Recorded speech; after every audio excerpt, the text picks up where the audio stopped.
Assalamualaikum warahmatullahi wabarakatuh. Kami dari kelompok 4 ingin mempresentasikan lanjutan dari kelompok sebelumnya yang berjudul pengauditan siklus pengeluaran, yang beranggotakan 1. Nening Puspitasari NPM 201010236, 2. Intan Puput Puspitasari NPM 201010274, 3. Pramoda Ananta NPM 201010277.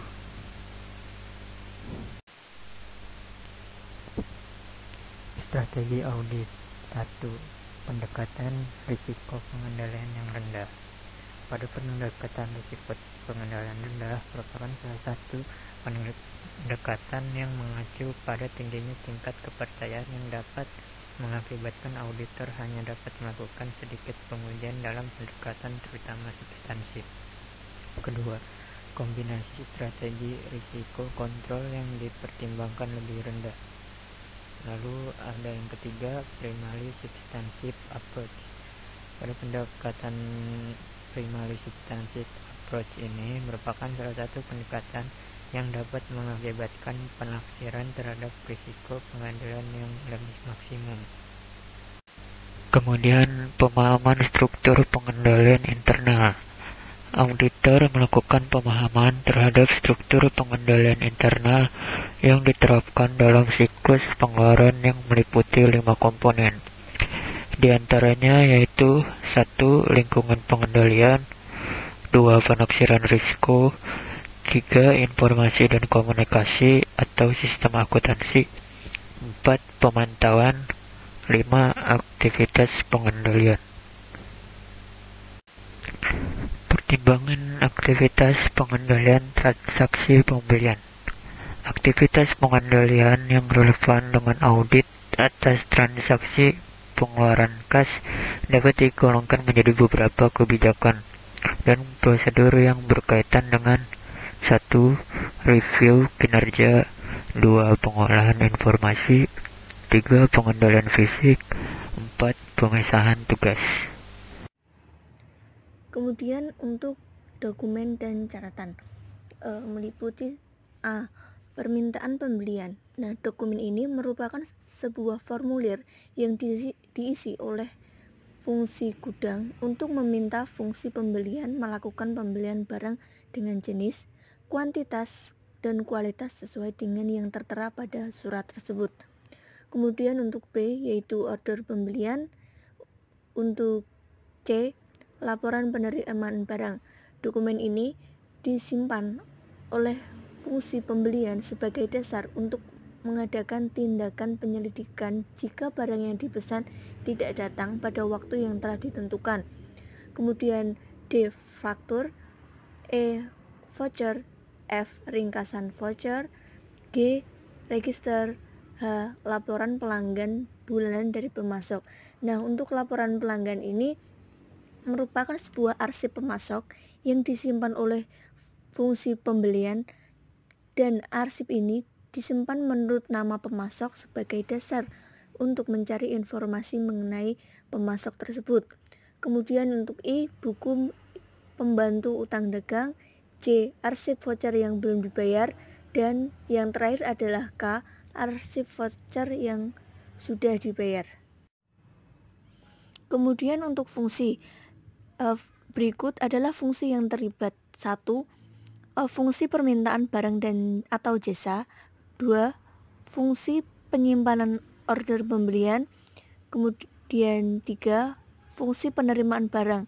Nah, dalam fungsi penerimaan barang ini dapat bertanggung jawab untuk melakukan pemeriksaan terhadap jenis, mutu, dan kuantitas barang yang diterima dari pemasok guna menentukan dapat atau tidaknya barang tersebut diterima oleh perusahaan. Kemudian yang keempat adalah fungsi penyimpanan voucher pembayaran.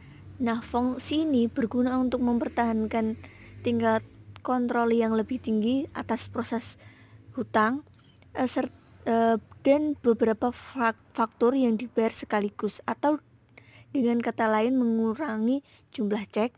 Kemudian fungsi voucher ini juga dapat diberi nomor yang digunakan untuk menyederhanakan jejak audit untuk hutang. Kemudian yang kelima adalah pencatatan utang. Pencatatan utang ini digunakan untuk mencatat transaksi pembelian dalam register bukti kas keluar dan untuk menyelenggarakan arsip dokumen sumber atau bukti kas keluar yang telah berfungsi sebagai catatan utang atau menyelenggarakan kartu utang sebagai buku pembantu utang. Selanjutnya, menghimpun dan mendokumentasi pemahaman. Dalam menghimpun dan memahami dilakukan dengan cara 1. Melakukan review pendahuluan. 2.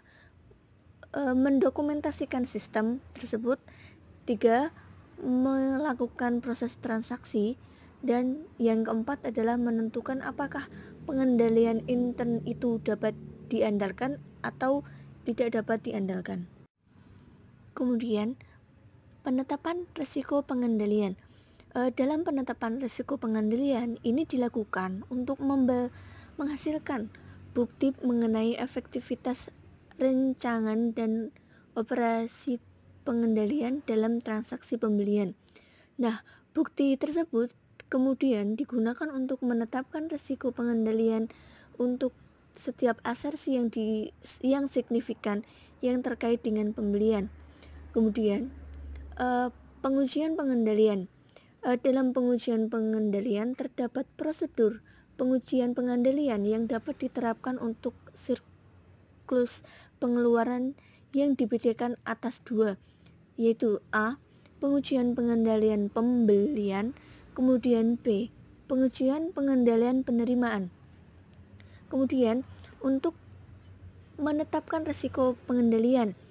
Penetapan risiko pengendalian ini menggunakan bukti efektivitas rencangan dan operasi pengendalian dalam transaksi pengeluaran kas untuk setiap asersi.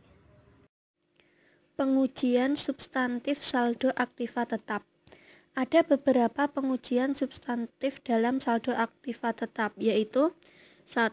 Melakukan prosedur inisial untuk saldo aktiva tetap. 2. Melakukan prosedur analitis. 3. Mengusut penambahan aktiva tetap pada dokumen pendukung. 4. Mengusut pelepasan aktiva tetap dokumen pendukung. 5. Menelaah jurnal beban perbaikan dan pemeliharaan. 6. Inspeksi atas penambahan aktiva tetap. 7. Memeriksa dokumen dan kontrak leasing. 8. Menelaah penjurnalan akumulasi depresiasi. 9. Menelaah penyajian dan pengungkapan laporan keuangan. Pengujian substantif utang dagang. Terdapat beberapa pengujian substantif dalam utang dagang, yaitu 1. Melakukan prosedur inisial terhadap saldo utang dagang untuk pengujian lebih lanjut. 2. Melakukan prosedur analitis. 3. Mengusut catatan transaksi utang dagang ke dokumen pendukung. 4. Melakukan cut-off test pembelian. 5. Melakukan cut-off test untuk pengeluaran kas. 6. Melakukan penelitian untuk utang dagang yang tidak tercatat. 7. Konfirmasi utang dagang. 8. Merekonsiliasi utang dagang yang tidak terkonfirmasi dengan laporan bulanan dari kreditur. 9. Membandingkan penyajian dengan GAAP atau PABU. Sekian presentasi dari kelompok kami. Mohon maaf apabila terdapat kekurangan dalam menyampaikan materinya. Terima kasih atas perhatiannya. Wassalamualaikum warahmatullahi wabarakatuh.